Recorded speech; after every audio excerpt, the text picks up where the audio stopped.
À en croire ses adversaires comme Stéphane Lhomme. À Bordeaux, cet écologiste en a fait sa bête noire.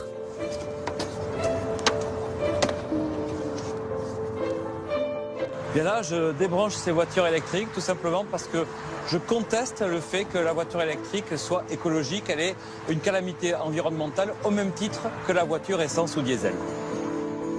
Ce militant ne se contente pas de fâcher quelques automobilistes.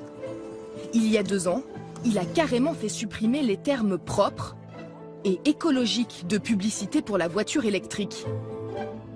S'il admet qu'elle rend l'air plus respirable, il dénonce une pollution délocalisée aux 4 coins de la planète. En Bolivie, l'extraction du lithium pour les batteries détruirait les sols et contaminerait l'eau. En Afrique, l'exploitation des minerais rares comme le cobalt financerait les conflits armés.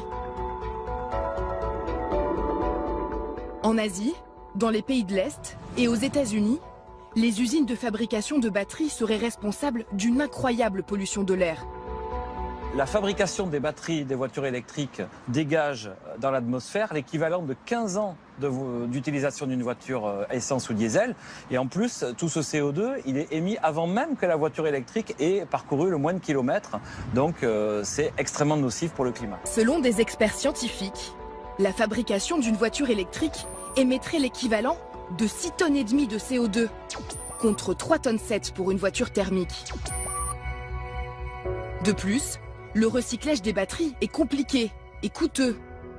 Et le mode de production de l'énergie inquiète de plus en plus. En France, l'électricité utilisée pour recharger les batteries est à 75% nucléaire. Et donc, c'est la production de déchets radioactifs, c'est les risques d'accidents. Et donc, c'est encore moins écologique en France. La voiture électrique est finalement une voiture nucléaire.